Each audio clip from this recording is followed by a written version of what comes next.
He was trying to keep up at least a vague pretense that a scrotum check was being conducted. However, Akami had other ideas. She used one hand to massage his balls while the other again began stroking his thick erection. Neither Alan nor his mother stopped to consider why she was doing this, since there was no real need to maintain his hard on at this point, but both of them were having an incredibly difficult time thinking straight about anything. Again, Akami took many times longer than such a check would normally take. She still didn't understand why the doctor wanted her to do this, but now that she'd started, she wanted to have some fun with it. Several times the doctor coughed or gave her sharp looks to try to get her to stop, since he worried she was taking things too far and would make Alan and Susan too suspicious. But she pretended not to notice his subtle signals. Alan and Susan were lost in their own worlds and completely oblivious about the non-verbal battle going on between doctor and nurse. Finally, just as Alan felt he couldn't take any more and would shoot his jism all over the room, the doctor announced that the testicular check was complete. There was no way Akami could ignore that, so her hands reluctantly brought their rubbing to a halt. Soon the situation was back to normal. The mood of forbidden sexual excitement in the room faded slowly, while Alan's penis went flaccid in a matter of seconds. Alan was incredibly relieved when the doctor asked him to put his underwear back on. Dr. Fredrickson had let all the stroking and fondling go on so long mostly to test Susan's reaction. He could tell she was aroused, but just how much? He couldn't help but notice the great curves under all her clothes and wondered if it might be possible to somehow have sex with her too. Hot damn. Between Suzanne and Alan's mother here, I don't know if I've ever seen two sexier women in my life. And that's with all these layers of clothes still on. What would she look like naked? I shudder to think. But unfortunately Susan is married and I don't know how to deal with these prudish and faithful types. If only I could take advantage of her obvious intense lust right now, but how? The doctor lectured Alan and Susan while Alan finished dressing. He told them that they needed to look for warning signs that Alan's hypothyroidism was worsening, such as problems with memory. He also gave Susan a list of foods that Alan should reduce or eliminate from his diet, such as soy, corn, cabbage, broccoli, and other cruciferous vegetables. She reviewed the list with intense interest. She loved cooking a wide variety of dishes for her family, even what some might call exotic foods. It was one of the very few outlets she had to express herself creatively, so she immediately started to plan for ways she could integrate these new rules into her cooking. The doctor explained, Alan will need monthly checkups to monitor his progress and hormone levels. The receptionist will have gone home by now, but you can make an appointment by phone. I will have Nurse Akami call you with each set of test results when they come in. He didn't mention anything more about the need for penis abnormality checks at home, to the great relief of Susan in particular. The doctor continued, Alan's penis appears perfectly normal and healthy, including its length. For now, everything seems fine. But then, in saying that, he realized that they had forgotten to measure it. He thought to himself, I have to admit, this is all really getting me going. I guess I'm just a randy goat, like everyone says. I especially liked seeing the looks on the faces of Akami and Alan's mother. Susan is so gorgeous, and the way she looks so painfully tortured but secretly aroused by her own son is such a turn on. I wish I had a picture of how she looked when I asked her to touch her son's penis. I must be a twisted fuck, but why don't I just drag this out a little more? I'll say we have to measure the penis, and hey, we can even ask for a sperm sample. And who knows, if I keep stoking Susan's fire through her son, maybe I'll eventually get a piece of her myself. In an authoritative doctor's voice, he said, Sorry, Alan, I just realized that we forgot to measure your penis. Could you please take off your pants again? To his horror, Alan realized he would need to get hard again. As he took off his pants and shorts for the second time and exposed his flaccidness, he glanced at Akami. She smiled at him and winked. Would you like me to help you with that? She asked seductively. We have to measure its full length. Correct, doctor.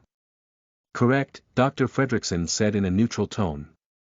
Oh, and I'm being so forgetful today. Naturally, we'll need a sperm sample as well. Alan was half hard by the time Akami put her hands back on his dick. It grew completely hard not long after.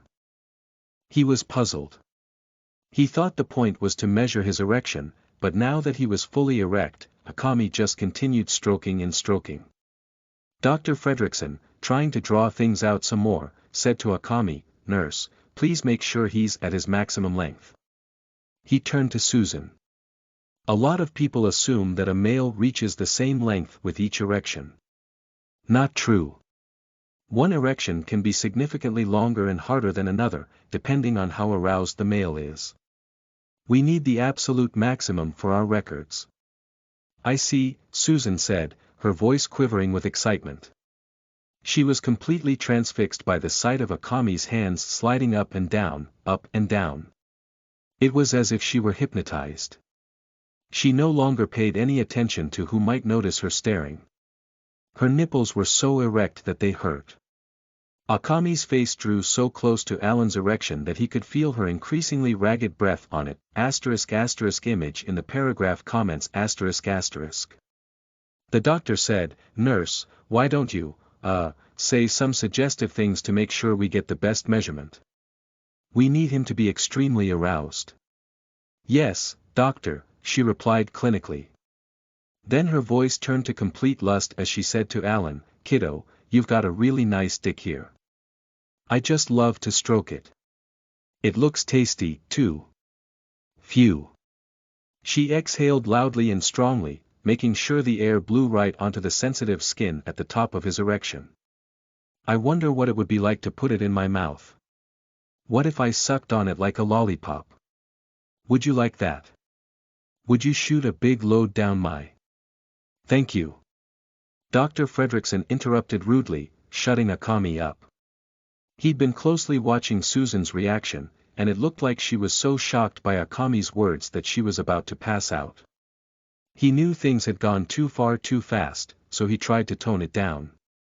He added in a more normal voice, "I think we can definitely say it's at maximum length, or close to it. Time to measure, but damn. Where's my ruler?" "Just a second, I think it's in the other room. Please keep him like that till I get back. I'm so forgetful today." After the doctor left, Akami gave Alan a sexy wink. She kept on stroking with one hand while fondling his balls with the other. She kept on lightly blowing on it too, usually aiming at his sweet spot under the cockhead. Alan hadn't been thinking about Akami's feelings, he just cluelessly assumed she was a nurse doing her job. But between the wink and her arousing words, it suddenly occurred to him that the whole procedure might in some way be more than a little exciting for her as well. For a complete virgin like Alan, this was easily the most sexually exciting experience he'd ever had. He was staggered by the realization that he was somehow giving someone else sexual pleasure as well. Susan's breath had become ragged.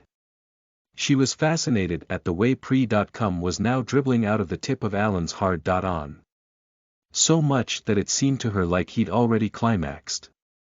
The only times she'd ever made love to her husband were in the dark in the missionary position, mostly because she'd been raised to believe that the only permissible sex act was one that could potentially lead to procreation. She'd never given her husband a single hand job or blowjob, so she was unfamiliar with and completely fascinated by such sights. The doctor returned quickly, to everyone's disappointment. He was worried that Alan would climax before the measurement could be taken. He took out a ruler and gave it to Akami. Akami had devilish timing. It seemed to Alan that if she had stroked him another second or two, he would have completely emptied his balls of all their cum. But for long moments she merely held his boner lightly at the tip while she measured his stiffness. She finally announced, 7 3/4 inches, doctor. Maybe 7 7/8. Let's call it 8, the doctor said generously. Alan himself didn't know until that moment how long it was. I guess that's bigger than normal, he thought to himself, not really sure what normal was. He had some vague notion that 6 was average, but on the other hand, all the boys in the porn stories he read on the internet seemed to have 9 or 10-inch ones, and even though he figured there was some exaggeration there, the stories had left him with the impression that penises that long were a lot more common than they actually were. Susan decided that Alan's penis was about 3 inches longer than her husband's, which was the only other penis she'd ever seen. But she noticed Alan's erection was not just longer, it was a lot thicker as well. She still looked, and felt, like she was on the verge of a complete freak out. So, as much as Dr. Fredrickson got his jollies from sexually teasing her by proxy, he realized he couldn't push his luck too far. He told Alan to put his pants back on. Then he gave him a cup and told him that he could use the bathroom to produce a sperm sample. The doctor figured that to have a commie help create the sperm sample right in front of Susan would definitely be way over the line of decorum. Alan waddled off to the bathroom, where he was able to come literally in seconds. Just a few minutes earlier he'd said he couldn't masturbate in a strange place, but he was so worked up by now that he didn't even stop to think about that issue. All he had to do was think about a commie's fingers around his penis and the way she stared at him while blowing air on the tip of his dick, and he began shooting his cum into the cup. He gave little or no thought to his mother as he came. He'd always known that she was an extremely beautiful woman, and his penis often grew stiff in her presence. But for years now he'd considered her off limits as an object of masturbatory fantasy. She was just too moral and pure. He might have felt differently if he'd had some glimmer of how intensely she'd been staring at his erection, but his eyes had been closed throughout most of his examination and he'd been staring at a commie and her hands the rest of the time. He did think of his mother after he was done, but only in terms of guilt. She was so prudish and religiously conservative that he had a strong feeling that he'd have to suffer through a long lecture about the evils of sex in general, and masturbation in particular, for the entire drive home. Chapter 6p Examination 4, You are listening at novelfull.audio. Alan and Susan gave their thanks to the doctor and walked out into the waiting room, where they figured they would set the time for their next appointment with the receptionist. But to their surprise, there was no receptionist. What was even more surprising was that Suzanne was there instead, reading a magazine in the waiting room. Suzanne, said Susan, in sudden and great embarrassment. She immediately thought about Alan's new medical arrangement, and wondered what Suzanne would think if she knew. Oh dear. Will I have to tell her? How can I keep it a secret from my best friend when I tell her all my secrets? Shoot. I tell her absolutely everything. How can I not tell her about this? Oh, how dreadful. I think I'll just die.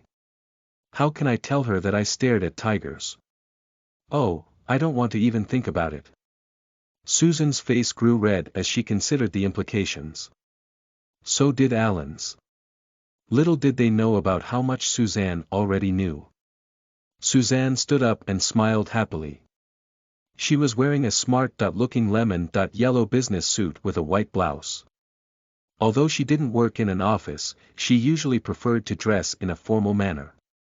Among other reasons, she knew it made her look extremely good, *** image in the paragraph comments ***.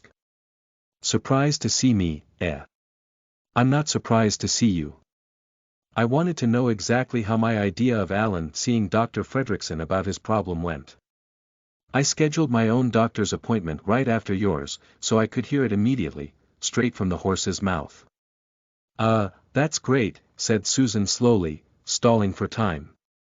Thanks. For your concern.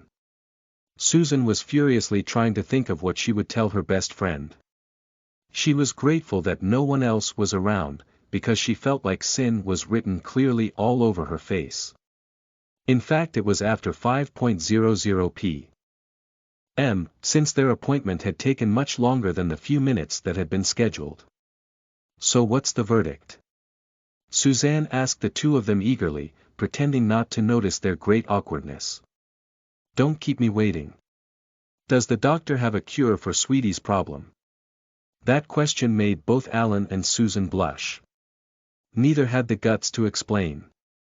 Suzanne prodded, You were in there a long time, sweetie. What were you doing all that time? I imagine I shouldn't say that the nurse was rubbing my dick off and on for about 20 minutes, Alan thought. God, she basically gave me a handjob. How do I explain that to Aunt Susie? It went well, he said suddenly. He plastered a big, fake smile on his face and tried to bluff his way through. The doctor said that I could be treated, and that I would be having a lot more energy in a short time, even though the treatment would be a bit, unusual. He began to frown and blush as he considered how to explain that part. That's wonderful. Suzanne replied with genuine joy, despite not really being surprised. She immediately hugged them both, first Alan and then Susan. Naturally, neither of them realized just how happy Suzanne really was, because Alan's comment about the unusual treatment told her that they had fallen for her 6.orgasms.a.day scheme. Soon I won't be just hugging him, Suzanne thought to herself. He's going to be mine. All mine.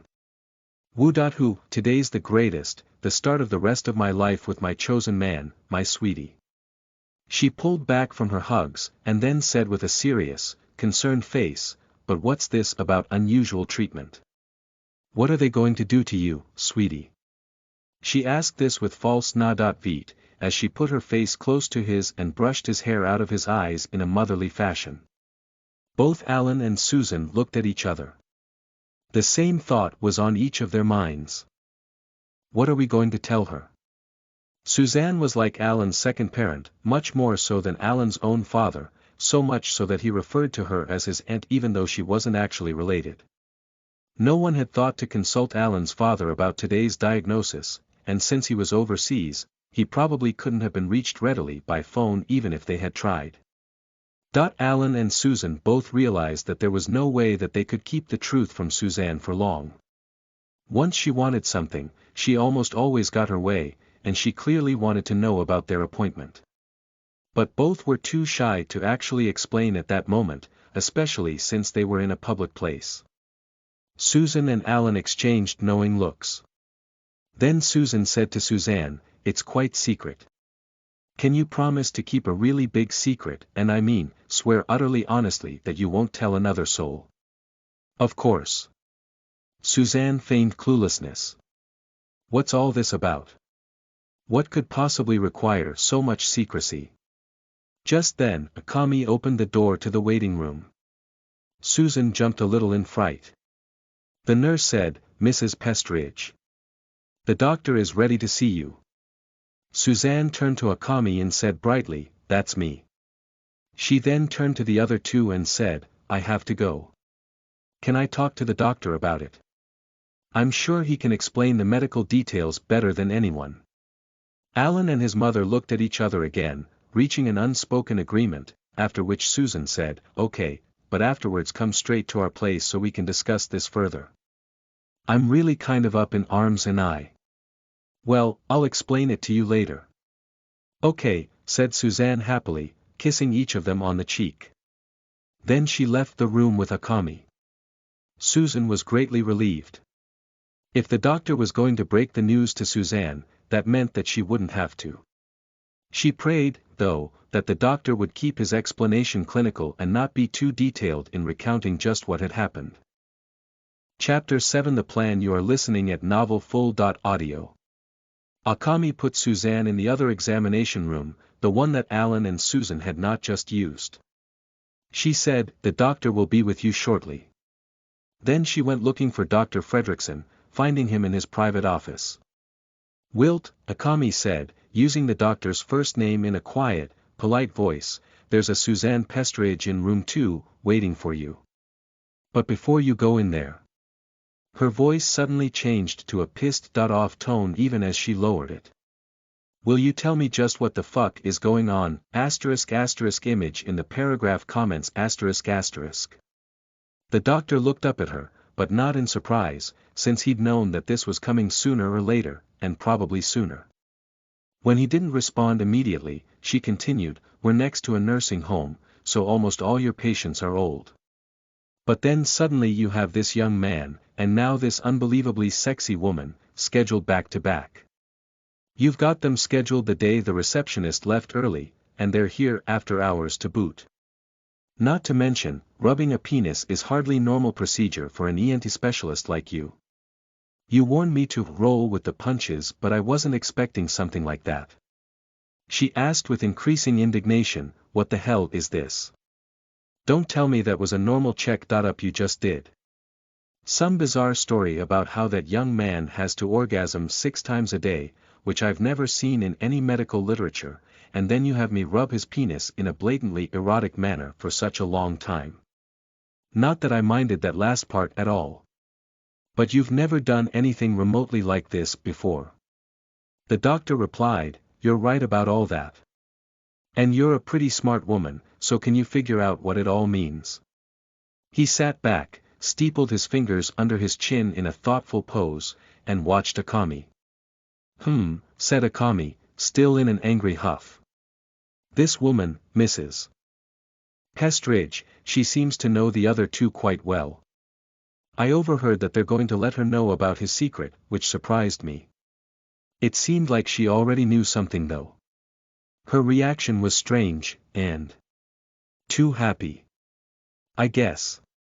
Maybe she got you to make up this whole story in the first place. And you agreed, because I guess, she is pretty damn hot, and doubtless she promised you sex in return. You've got it wrong, said Dr. Fredrickson. That young man really does have extremely low thyroid and testosterone levels. You're a smart cookie. You know his diagnosis is accurate. It's just his treatment that bothers you. There are meds he can take for hypothyroidism, Akami pointed out crossly. Yes, and they aren't a cure. Dr. Fredrickson continued, nearly every patient that comes in here is already taking so many meds, for so many different problems, that they belong in a hospital. They all suffer from lots of side effects. It seems that side effects are all I treat anymore. He paused a moment, then continued, with this kid I can at least try to fix the problem. You've worked with me long enough to know I would never harm a patient. Think for a moment. You've seen his charts. What do you think his body is going to do if he starts having a lot of sex? How will it adapt? Akami thought for a few seconds, okay, you're right. It'll raise his heart rate and blood pressure. You're even right that he'd produce more testosterone. She paused again, and, I guess that could have an effect on his T3 and T4 levels. She looked at him sharply, still that doesn't make it ethical. Somehow, I think this has more than a little to do with how that woman who referred him to us, Suzanne Pestridge, looks. She's ridiculously beautiful and curvy. The doctor couldn't help but grin a little upon being reminded of Suzanne's outstanding looks. He was practically salivating over the prospect of fucking her. Akami noticed his grin as he hungrily stared off into space. I'm right. He tried to cover for his mental lapse. So I'm recalling how she looked. Is that a crime? You're not just recalling. Clearly, you're putty in her hands. He shrugged, trying to play it off. So I want to please a beautiful woman. Guilty. I would hardly be the first man on earth to be affected like that. Akami huffed in frustration. I suspect it's more than just being impressed by her looks. You have some kind of sordid deal with her, don't you? Dr. Fredrickson tried to play innocent without explicitly denying the charge. What do you mean? He suspected Akami would learn the truth eventually, so lying outright would only be digging a deeper hole for himself. She sighed. A classic denial. That was met by conspicuous silence, which only further confirmed her suspicions. She sighed again. I'll go along with this, especially since I enjoyed the hell out of it, but you owe me big time. Relieved, Dr. Fredrickson said, about Suzanne, you don't mind, do you? You know you're far from the only one I have sex with. Amongst others, there's the little matter of my wife. That woman will get what she wants from me, and then move on.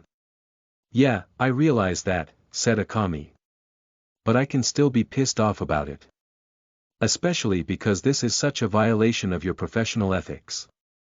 You've never done anything like this before. In spite of your sleeping around on your own time, we've been running a very professional outfit here. The doctor replied in a chagrined tone. I know. I'm kind of shocked myself that I agreed to do what she wanted.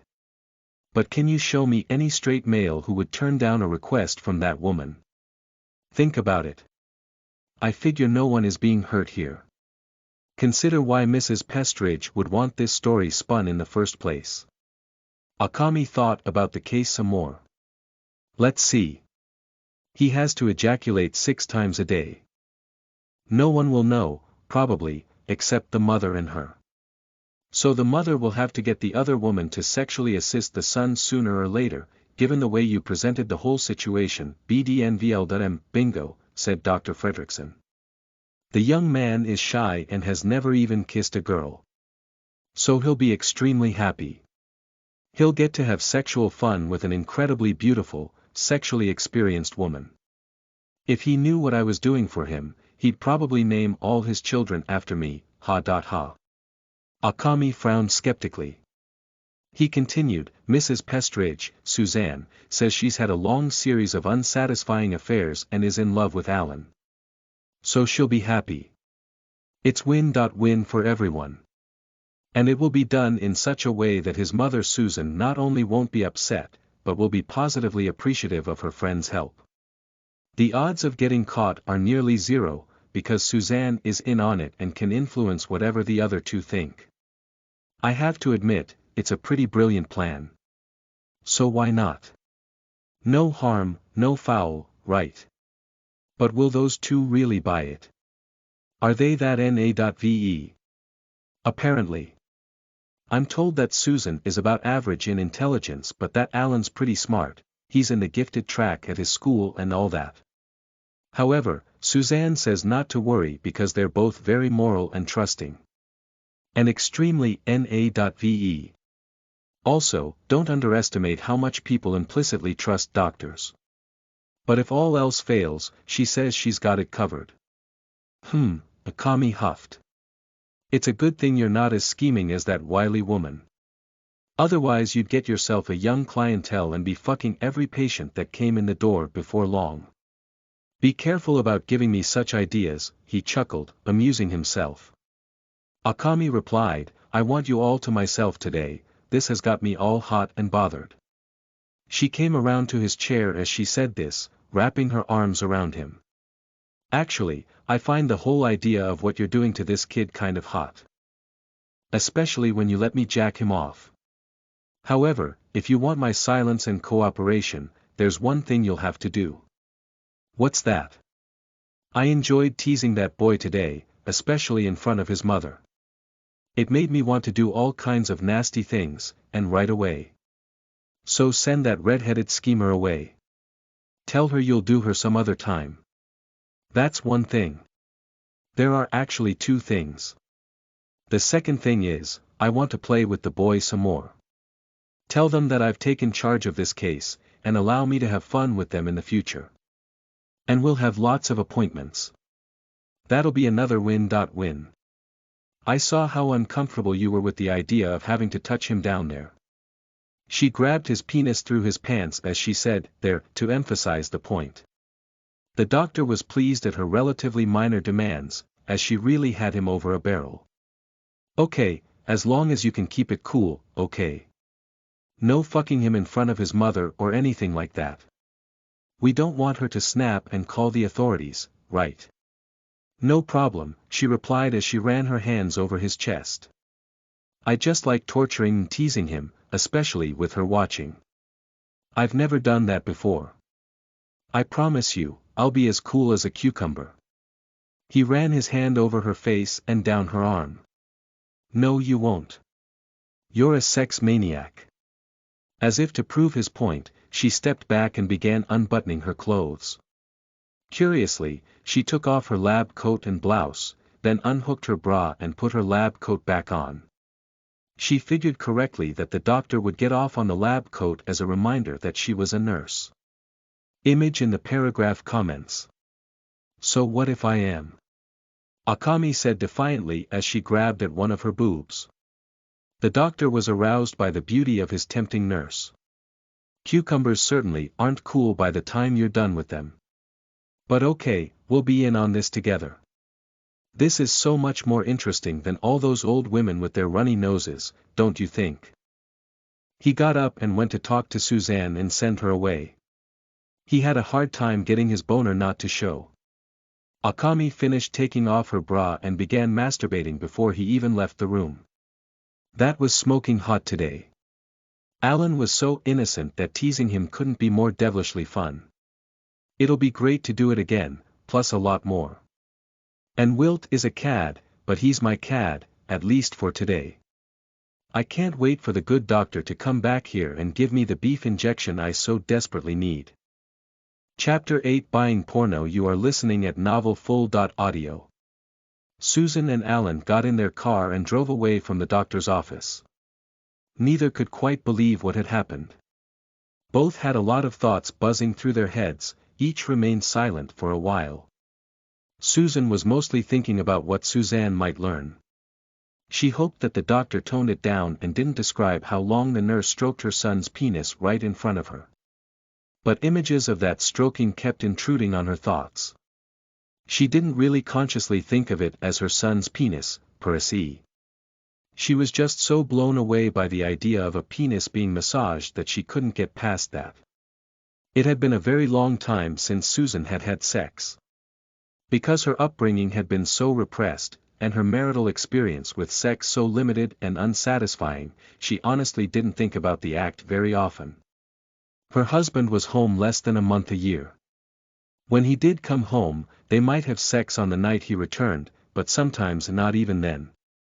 It had become entirely a matter of going through the motions, the way some people feel obliged to go to church once or twice a year for Easter and Christmas.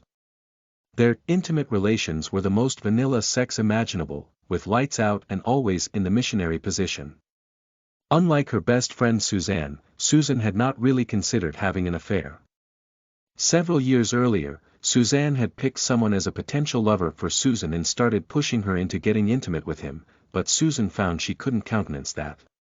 She had been conditioned far too strongly against cheating in marriage. Suzanne had apologized immediately, telling Susan that she just hadn't wanted to see her best friend hurting and alone so much. Susan had accepted the apology and their relationship survived the incident.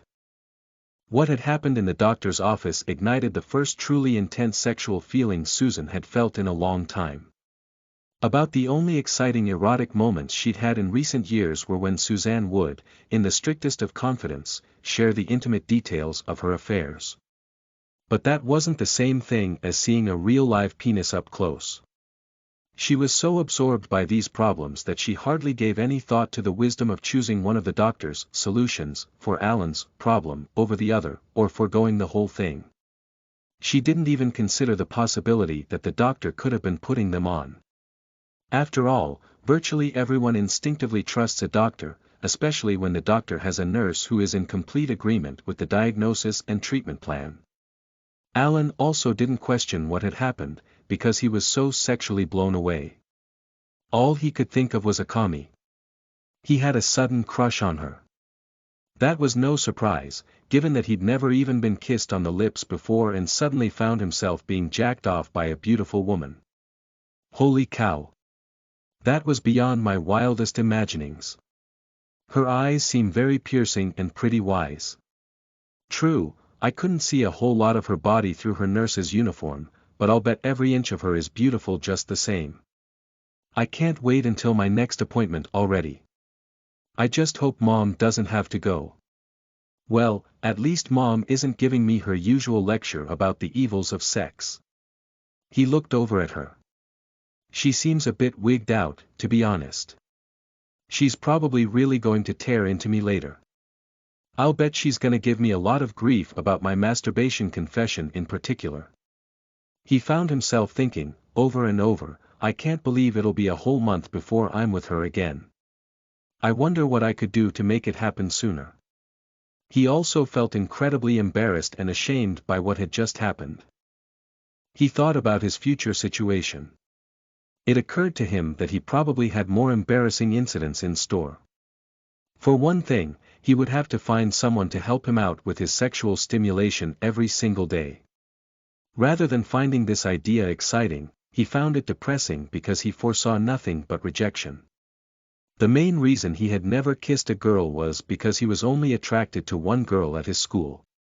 Her name was Christine Anderson, and they were reasonably good acquaintances since they shared most of the same classes.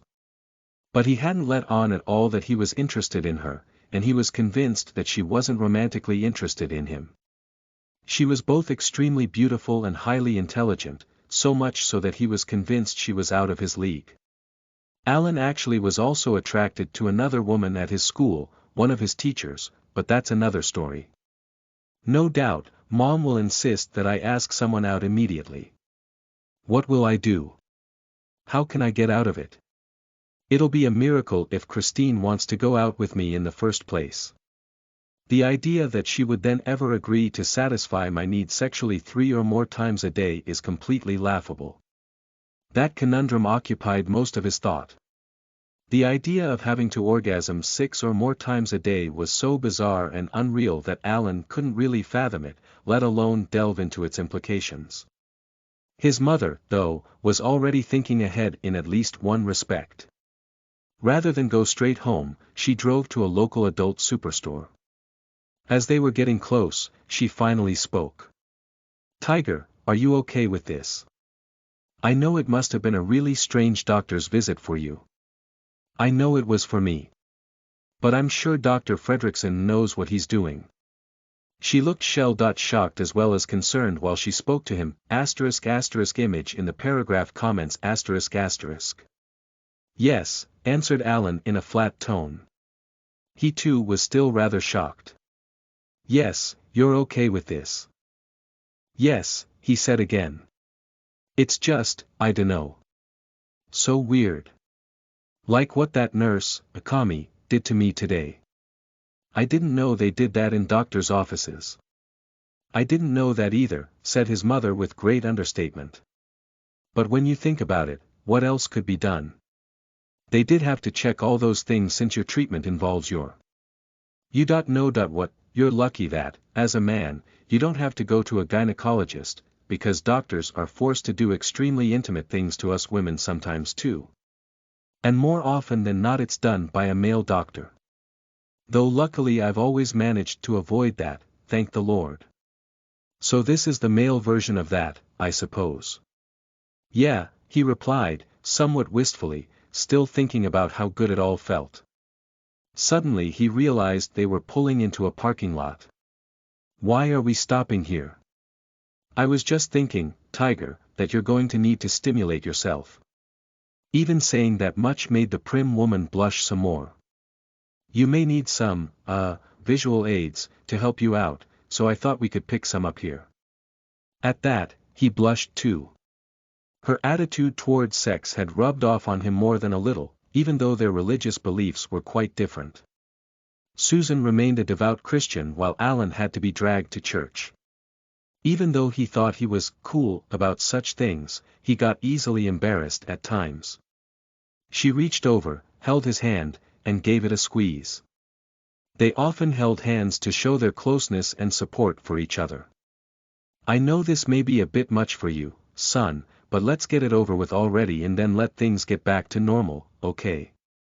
This is clearly something you're going to need, if not now then down the line, so let's be done with it. You go pick out some magazines, and I'll get some videos for you. No, on second thought, you'd better pick them out too. I'd be too embarrassed." "I'm sorry." He rubbed her back lovingly. "Hey, that's cool. You're trying to help, and I appreciate it a lot," that she smiled through her distraught face. "Bring the stuff to me and I'll pay for it. I'll be waiting by the cash register." She continued, "Would normally never be caught dead buying this stuff, but I'll do anything to help you out, Tiger. I'll get embarrassed standing in front of the cashier so you don't have to. We'll both have to help each other out to get through this awkward phase, but I'm sure it will all be back to normal soon enough. Since Suzanne knows, I'm sure she'll do everything she can to help you out too." Susan had no idea just how ironic that last statement actually was. Another thought crossed Susan's mind and gave her great concern. What about my Angel? Catherine, whom Susan had nicknamed Angel, a nickname Suzanne also used, was not only Alan's sister, but also his very close friend and a junior in the same high school, so she was bound to find out what would be happening before too long. Alan, Susan, Suzanne, and Catherine were all as close to each other as could be. Suzanne's daughter Amy was usually right there with them as well. Susan thought, Angel will find out one way or another. No doubt she'll feel really sorry for him and want to help out, but how can she? I hope and pray she doesn't offer to help him attain sexual relief somehow. No way. His masturbating is a sin, but that would be a much greater sin. I'll forbid it, and in any case she would never suggest such a thing. I can't believe I'm even having these thoughts. She's his sister. That's totally sick. Even though they're both adopted and not genetically related, it's still sick. Susan wasn't fertile, so both Alan and Catherine had been adopted about a year after their births. People often noted that, even though they weren't related to each other or to their parents, they all bore a certain physical likeness. For instance, they all had the same dark brown hair and eyes. She cleared her mind of such thoughts and said, "Come on. It'll be over quickly." They went into the store. Chapter 9 Alan's Dream. You are listening at novelfull.audio. Buying the pornography went fairly uneventfully. Alan grabbed more or less the first things he came across, so they got out of the store in record time. When they got home after another mostly silent ride, they found Suzanne and Catherine already at home. It was almost dinner time, so Suzanne couldn't stay long. She'd have to go back to her own home and cook dinner for her husband and 2 children. It had gotten to be so that dinner was practically the only time the members of her family ever got together. After dinner, her husband Eric and her 2 children, Brad and Amy, would all scurry away to their respective rooms and go back to doing whatever it was they were doing before dinner. Then Suzanne would usually go over to the plumber's house. Amy would often come over as well, especially since Catherine and Amy were closer than many real sisters. Suzanne had been sitting in the living room, impatiently waiting for Susan and Alan to return. When the 2 walked through the door, even before saying their hellos, Suzanne said, "Sweetie, I see now what you mean by unusual treatment. I can't believe it." "Hi, Aunt Susie." "I can't believe it either," Alan responded. He was too embarrassed to make eye contact. They all sat down and began talking. Susan said it would be better if Catherine attended as well, so she went to find her. Suzanne meanwhile called a restaurant for take-out food for her own family. She realized this discussion was likely to take a while, given that Catherine was involved. Alan was fairly shocked that Catherine would be told the secret as well, but he kept silent. When he thought about it, he realized she would soon learn about it one way or another, so it was best to get it all out in the open. Catherine came into the room still wearing the clothes she'd worn at school, which looked more like a strict, formal boarding school uniform than the typical attire of a Southern California public high school student. It was almost comical how square and repressed she and the rest of the Plummer family appeared, *** image in the paragraph comments ***. They told the story from the very beginning for Catherine's benefit.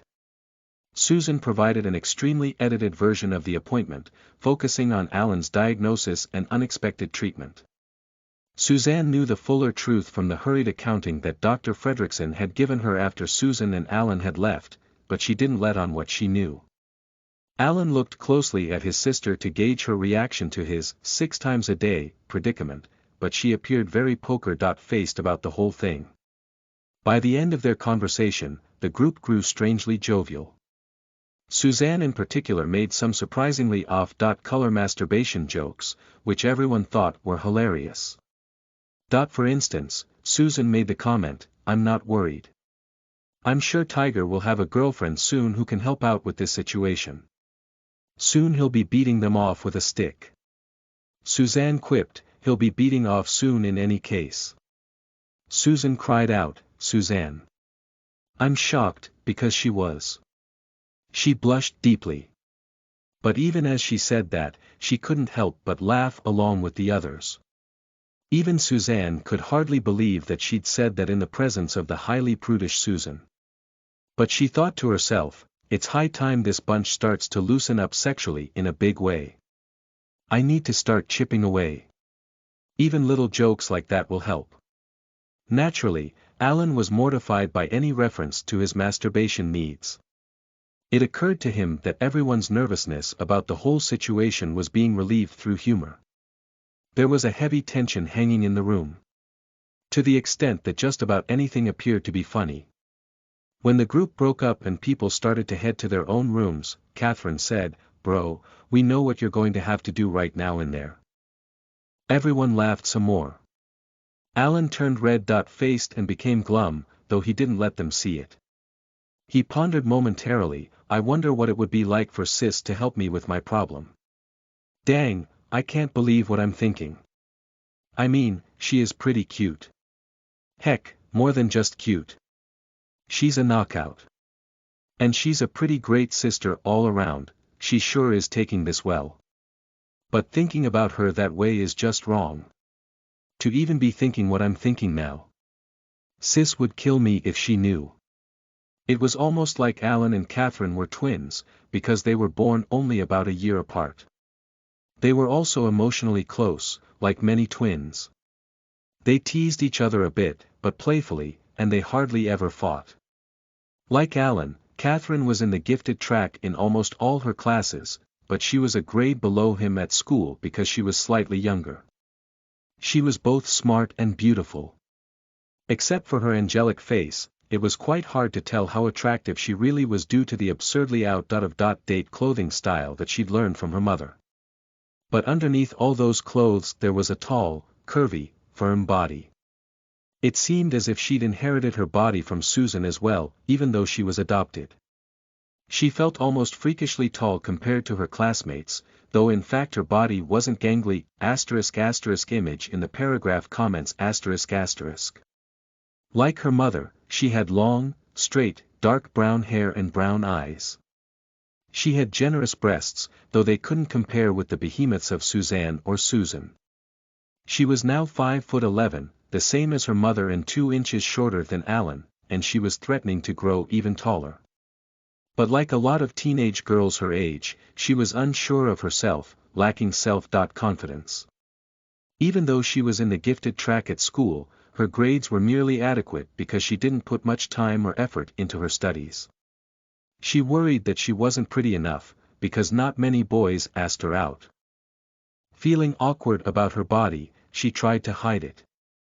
Ironically, this was a vicious circle, because guys generally were put off by her prudish dress and demeanor. Even though it was obvious through her clothes that she was very fit and curvy, the boys assumed she was some kind of religious nut who would never put out. She'd recently begun to fight this image somewhat. She'd made an effort to join the in crowd by joining the cheerleading squad. However, this was a very recent development. She'd become a cheerleader just weeks before, at the start of the school year.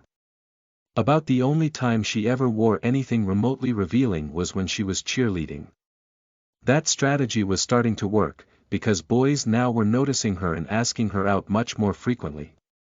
However, she still turned almost all of them down, in large part because she was looking for someone like her big brother and most guys couldn't measure up. Alan was finding it harder and harder not to take notice of her body, though he had been trying for some time to avoid doing so. His mind continued to slip into thoughts about her, against his will.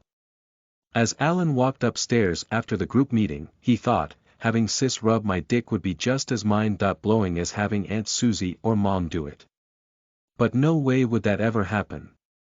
She's so demure and refined. Even though she is quite a cutie. Those cheerleading outfits are so scandalously revealing. She's in shape, that's for sure. Those legs. I shouldn't even be thinking these thoughts, not even as a fantasy. Oh my gosh. What am I doing thinking of Mom or Aunt Susie helping me that way, for that matter? Sis is always teasing me about being a weirdo because of this or that small thing. I must really be a weirdo to be thinking like this.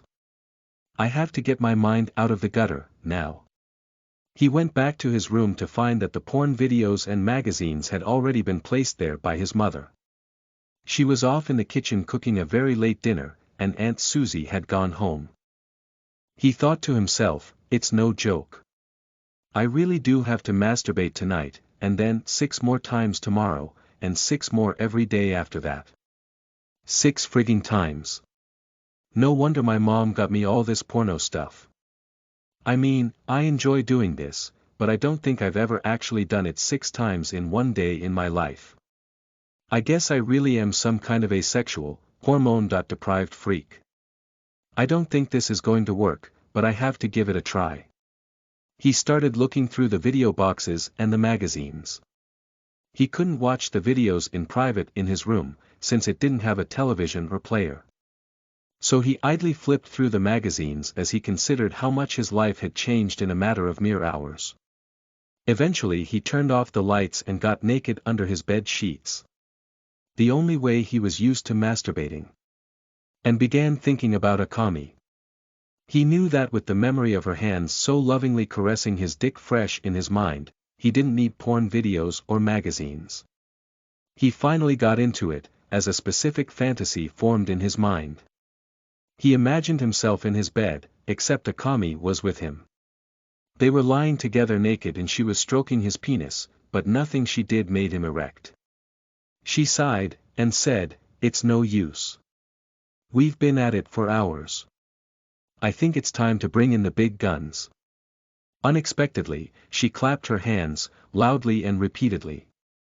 A few moments later, his mother and his Aunt Susie walked in. They were both buck naked, and not ashamed of it. In fact, they struck sexy poses as they stood by the door. Alan exclaimed, "Mom! Aunt Susie! What the heck?" He normally tried hard not to masturbate about Susan or Suzanne, but they were so very sexy and appealing that he quite often failed to keep that resolve. In this case, the 2 MILFs snuck into his Akami fantasy unexpectedly, so he didn't have any resistance to that. Susan spoke as she strode forward, confidently undulating her ass cheeks. "Akami warned us that it would come to this, and it has. Son, you have to come 6 times a day, and today you're still 3 short. Suzanne and I love you. We won't let that happen." Suzanne also came near, but her walk was so graceful and sexy that it was almost more like a slow dance.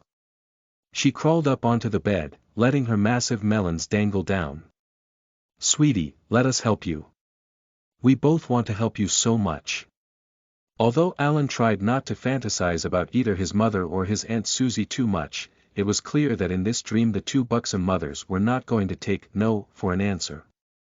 Besides, he was just too horny ever since the doctor's appointment. In the dream he didn't put up even a token resistance. Less than a minute later, Susan and Suzanne each had one hand on Alan's erection, and there was no doubt it was erect. Akami sat back and watched with a satisfied smile as the hands from different mothers stroked up and down with a single purpose. "See? I knew bringing in the big guns would work." Susan asked, "Big guns? Is that some kind of reference to our overly large breasts?" Akami smirked. "Probably." Alan's fantasy only got better from there. Susan and Suzanne took turns blowing him, and then they licked him together. But soon Akami got involved as well, leading to a full-on orgy. Alan was all smiles as he vividly imagined the 3 beautiful women getting wilder and wilder in his bed. His fantasy Susan was very different from his real-life mother in that she had no moral qualms about sex whatsoever, and was just as sexually experienced and skilled as the fantasy Suzanne. Alan happily stroked his erection, picturing himself the center of attention in his pretend orgy. His mother was busy sucking his cock while Akami and Aunt Susie passionately French kissed right next to him, *** image in the paragraph comments ***. He was just about to come when he heard a knock on the door. "Hey big brother, Mom says it's time for dinner." It was Catherine. Hearing her voice quickly brought him out of his fantasy world. Dang. No. That was too good. She waited for a response, but after not getting one quickly, she queried, "Bro, are you in there?" "Yeah." By the frustrated and resigned tone in his voice, from that one word she instantly realized what he must be doing. "Oh. You're doing that?" She started giggling on the other side of the door. "It's not funny," he said crossly. His dick was rapidly going flaccid, and he wanted her to go away before he lost his momentum. "Please cut me some slack. I'm not having an easy time with this, okay?" "Okay. I'm sorry," she said in a more serious tone. "I have to kind of finish up here. Can you tell Mom I'll be there in a few minutes?" She giggled some more, but then she realized that was probably making him feel worse. "Sorry, I can't help it." "Sure, I'll go tell Mom." He had to start his masturbating all over again.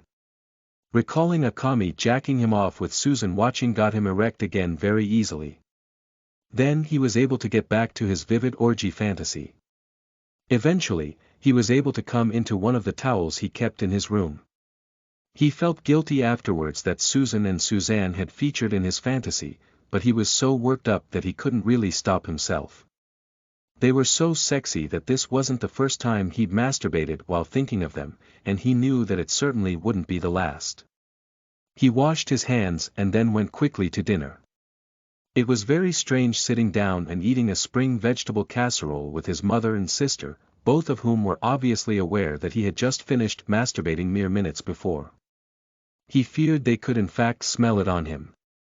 "Tiger," said his mother, "do you want to talk about this new situation any further?" "No, I've had enough talking for one day. Let's just call it an early night and talk about it tomorrow." Sheesh. There was an awkward silence, but then his sister thankfully ended it by talking about her day at school. Alan was greatly relieved, and hardly said a word until the meal was done. He went back to his room and tried to jerk off several more times that night. He achieved 3 more orgasms, thinking of Akami each time. By the time he went to sleep that night, his penis was somewhat sore and didn't want to respond, but he was still one short of the required 6. He realized, I'll have to pace myself throughout the day, every day, if I'm gonna make my goal. I'll have to masturbate immediately upon waking every morning, and then, ideally, once more before going to school. This is nuts. School ran from 8 in the morning until 3 in the afternoon, but he foresaw no chance of sexual relief during those hours. So that means I still have to do it 4 more times in the afternoon and evening after getting home. That's a lot of times. There's just no way, especially since I don't even have a girlfriend. Normally he got home and immediately took a nap, which meant he could masturbate before falling asleep and again after waking up. That would still leave him needing 2 or 3 more times that night. If I wake up in the middle of the night, I should try to masturbate again before returning to sleep. That could help me to save up a surplus for days when I'm below average. I wonder how soon until I become tired of all this masturbating. There's just no way I can do it every single day. No friggin' way. Chapter 10 Catherine, you are listening at novelfull.audio. Alan meanwhile found himself with the strange chore of having to masturbate 6 times a day, rain or shine. He set himself a schedule, and followed it for the next 6 days. He managed to keep his masturbation sessions completely private and no one said anything, to his great relief. His family was so shy about talking about such things that the additional discussion they should have had about his situation was put off until the next day, and then put off again, and again. It required Suzanne to be the initiator for this kind of thing, but she thought, I'll wait a few days, so the others can begin to get a sense of what 6 times a day really means. Then I'll be able to steer the talk and action better. The more time that goes by, the more receptive the others will be to my naughty ideas. During this time, things in the Plummer house slowly started to change. It gradually dawned on everyone that Alan would likely need help to maintain his 6 times day pace. A lot of help. Even if he did get himself a girlfriend, which seemed extremely unlikely, chances were that person wouldn't be able to help enough. Suzanne, of course, had been hoping for that realization all along. On a conscious level Susan was still oblivious, though on a deeper level she was starting to see her son in a sexual way. She continued to wear the same prudish, conservative clothing as always, complete with her white hair ribbon and bookish black glasses. She had a fantastic body, but she seemingly did everything she could to cover it up. The one other person who was often at the plumber's house, Suzanne's daughter and Catherine's best friend Amy, had not been informed of the changed situation, because her mother Suzanne had a hard time thinking of her in a sexual way and so had made sure that Amy didn't know what was going on. That left Catherine, who had a secret she'd buried so deeply that not even the very perceptive Suzanne had realized it. Catherine lusted after her brother. On the surface, this seemed very unlikely. What would one of the school's beautiful new cheerleaders find arousing in her nerdy and sexually clueless brother? But Suzanne wasn't the only one who'd noticed the recent changes in Alan's body. All that swimming and tennis had done him good. Furthermore, Catherine just loved him all around as a person. They'd pretty much been best friends since they could talk. She always found herself comparing the boys she went out with to her brother, and the others always came up wanting. As a result, she had little interest in other boys. She'd gone on a few dates, mostly because it was what she was expected to do. Cheerleaders didn't just stay home every night. But she continued to dress conservatively, mostly out of some sense that she was keeping herself for Alan. For the same reason she also didn't do anything sexual on her dates beyond a simple goodnight kiss. Yet at the same time, she was deeply ashamed by her desire for her brother because she thought that he would never reciprocate. Her low self-confidence was a big reason for the depth of her pessimism. But she also figured that even if he did, to actually get intimate with him would break their mother's heart. Even if her mother Susan never found out, Catherine loved her mother so much that she would have felt terribly guilty about what her mother would think if she did. All of this left her extremely conflicted and frustrated. But now, with Alan's medical diagnosis, Catherine began to realize that she might have an excuse to get sexually intimate with him under the guise of helping him come, and her mother not only might not get upset, but might theoretically even approve of the idea. It was all still very tentative, but ideas and fantasies began to form. She'd always dressed conservatively at home as well as outside because she'd been trying to suppress her impossible love. But now she started to dress a bit more provocatively. Previously, she'd made a conscious effort to hide her luscious body around her brother, because she figured that if he started lusting after her, it would only make her own lust harder to bear. Even though she frequently swam in their backyard pool to stay in shape, she went out of her way to only swim when he wasn't at home or was taking his usual afternoon nap. But 2 days after he started his masturbation schedule, she lingered in their pool until a time when she knew he would get home. It so happened that Alan also wanted to take a swim, so she kept herself inconspicuous until he stood just a few feet from the pool, and then she pulled herself out of the water with a big splash so there was no way he could miss her anymore. "Sis," he exclaimed. "What are you doing here?" She stood before him, dripping wet in a dark blue one-piece bathing suit. I live here," she giggled. "And I believe it's called swimming in the pool." "I know that, but geez. I mean, it's just." He couldn't figure out how to say what he really wanted to ask her, which was why she was violating their unspoken but well-understood rule of not showing any skin around each other. Even though her one-piece bathing suit was extremely conservative by Southern California standards, it showed off much more of his sister than Alan was used to seeing. Her slick wetness and hard nipples jutting through the suit made her look even more desirable than the few times he'd seen her in her cheerleading outfit. Besides, he usually saw her in that outfit from a distance, but now she was standing just a few feet away. Virtually the only time he'd ever seen her in a bikini, and then from close up, was when Amy had gotten Catherine and him to pose for sketches she was doing for her art classes to improve her understanding of human anatomy.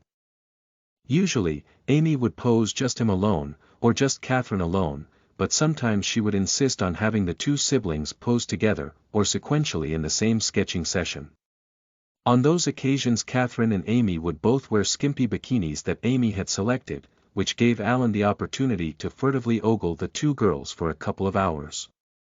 Unfortunately, that opportunity had ended with the last school year, along with Amy's art class in life drawing that required her to make such sketches. His dick grew erect, leaving him with the big problem of trying to hide the bulge from her eyes. Rather than standing there talking, he decided on quick action and dove into the pool. Catherine was amused and flattered at how flustered he was. She was even more flattered to see the outline of his erection before he launched himself into the water. She immediately resolved to show herself off to him a lot more in the near future. As Alan swam, he looked back and peeked at Catherine drying herself off with a big yellow towel by the side of the pool. He thought, I've tried so hard. For years. To not think about sis or mom in a sexual way. God knows they're both gorgeous enough. Too gorgeous. And now this. Sis not only didn't scurry off like I would have expected, but she was practically flaunting her stuff as she stood there almost defiantly in front of me. Is she trying to help me with sexy material for my frequent masturbation needs? Whoa. Man. I hope this doesn't mean I'm going to have more incestuous dreams. I hate it when that happens. These days, I always seem to wake up to a wet spot. It's a good thing Mom still just takes care of my sheets without trying to talk to me about it. Thank God, 'cause otherwise we would both die of embarrassment. He looked over to where she was still drying herself off. Dang. Sis is built. I just pray she's not showing herself off on purpose to help me out with my new medical treatment. If she is, I'm so screwed. I can't allow myself to think of her or Mom in that way. I can't. But the next day, nearly the exact same thing happened when Alan came home and again wanted to go swimming. She was there in that same bathing suit, dripping wet and looking fantastic. He couldn't help but get extremely aroused and embarrassed all over again. He knew something was up for sure, but he still couldn't figure out how to talk about such an awkward subject. The next night, for nights after Alan's diagnosis, Alan burst into Catherine's room to ask her a question. Her room was right across the hall from his, and since he'd heard music playing he hadn't bothered to knock. Hey, sis, he started to say, but then the words stuck in his throat. It was only an hour after dinner, but she was already wearing just a nightgown. And it wasn't a nightgown that left much to the imagination. It was white and transparent enough for him to clearly see the outline of her nipples. He would have seen her bush as well except that when she stood up to greet him her movement bunched up the fabric in front of her crotch. She smiled at him. Yes. Cat got your tongue. He blushed. No, well. His flaccid penis rocketed into full erection within seconds. He was more worried over how he could adjust his shorts to cover up the blatantly obvious bulge that had formed there than he was about thinking of what to say. She giggled. Something wrong. Suddenly he blurted out, I'm so sorry. But he couldn't stop staring. Dang. Sis is hot. And. Shit. I can see her nipples and everything. This is 1,000 times worse than seeing her in that blue bathing suit. Damn. Sorry. What for? Your face is turning all red. Oh, I know what it is. You're probably not used to seeing me dressed in something like this. No, he squeaked out. No, I'm not. She giggled some more. I guess I'm flattered then. You don't mind, do you? He shook his head no vigorously. Otherwise, he continued to stand there like an idiot, wondering how obvious his erection looked and if his sister had noticed it yet. He was slowly trying to put a hand in a pocket without calling attention to his movement. Shit. I'm so in lust right now. This is probably gonna cost me years of therapy when I'm older, but I can't help it. Sis is a smoking hot cheerleader, and she's so close to being naked.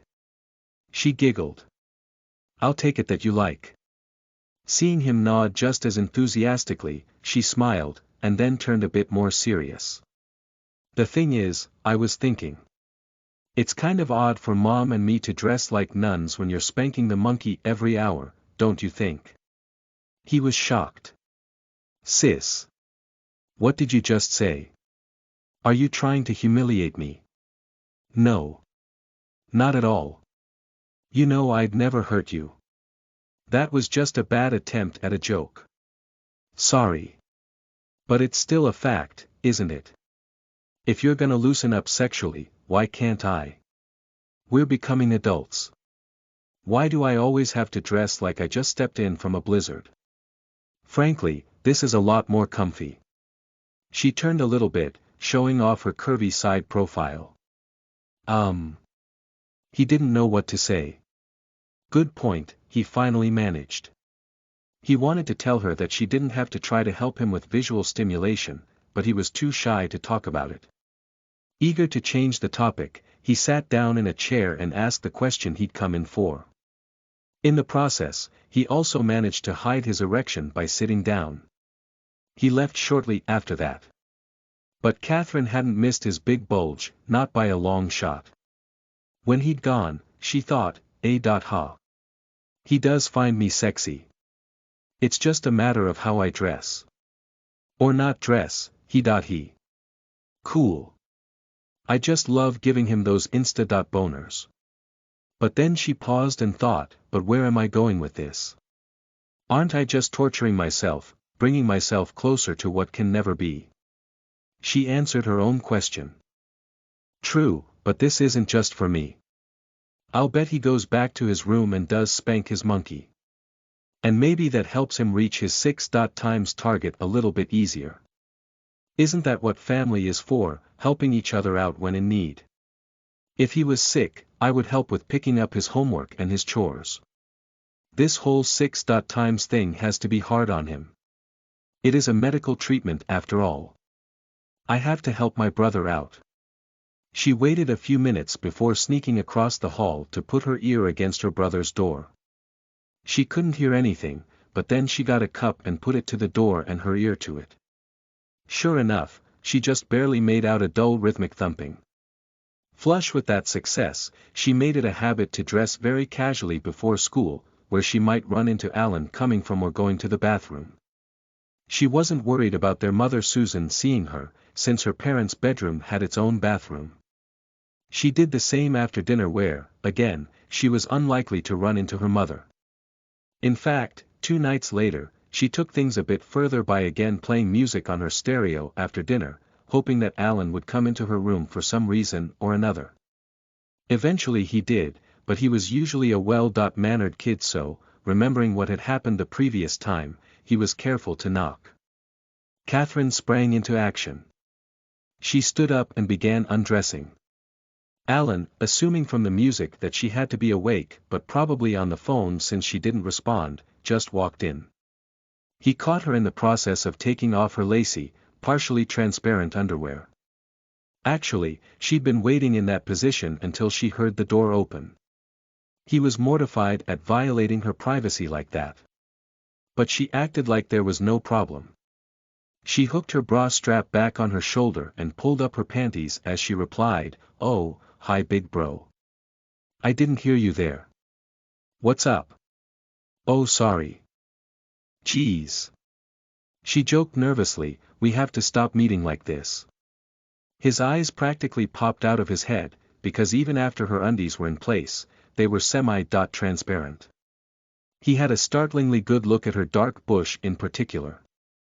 Suddenly, he was so aroused that he couldn't breathe. His heart beat like a hammer. "Oh man. I'm so sorry. Really, really sorry. I'd better go." He turned and started to close the door. But Catherine said, "Hold on. Where are you going?" Alan froze and turned back, but he kept a hand over his eyes like she was the sun and he was trying to prevent himself from going blind by staring in her direction. I just had a question. Sorry for barging in like that." I'll go now. She giggled, pleased at his chivalry. But she barked, nonsense. Take your hand down, unless you think I'm too ugly to look at. But you're wearing undies, he protested. The fingers on his eyes were spreading just a bit, allowing him to peek through some. So. You could see more of me in a bikini. So what's up, B-Noel? Alan took his hand away and tried in vain not to stare. He couldn't help but focus on the dark marks on her ample breasts, allowing him to know just where her nipples and areolae were. He couldn't figure things out. She had never worn revealing underwear like that before, nor did she wear nightgowns like the one she'd had on a few nights earlier. He wanted to mention that while he might have been able to see more of her in a bikini, she never wore a bikini around him. Strangest of all was that she didn't mind him staring at her. Though he couldn't find an explanation, the more he thought about it and the more he looked, the more aroused he became. She pointed out, recognized the song. You're My Best Friend, by Queen. Pretty appropriate, huh? Why? He was too horny to think straight. She was letting him ogle her body freely, acting like she didn't notice where he was looking. Because you're my best friend, you doofus. Weirdo, silly doofus. She giggled. He tried to think coherently and act normal. And you're my best friend too. You're really great. But that doesn't mean you have to. I mean, you don't. Don't what? He wanted to tell her she didn't have to dress enticingly to help him out with his frequent masturbation problem, but he was too shy to bring it up. Instead, he said, I didn't know you like Queen. I don't really, just a few songs. This one especially. And so they talked about music and other things while Alan again tried to hide a raging erection. Only now was it starting to hit him what a gorgeous sister he had. Swimsuits and pools played a big part in Catherine's new efforts. It seemed like almost every time he went for a swim, she was right there. It was a gradual process, but he was starting to see her in a new way. True, he'd secretly lusted for her in the past, but he truly had fought it. She was always so bundled up that he could keep his forbidden lust in check. But now, Catherine was on display so frequently and so impressively that he found it harder and harder to get her out of his mind. In short, she was wearing down his resistance.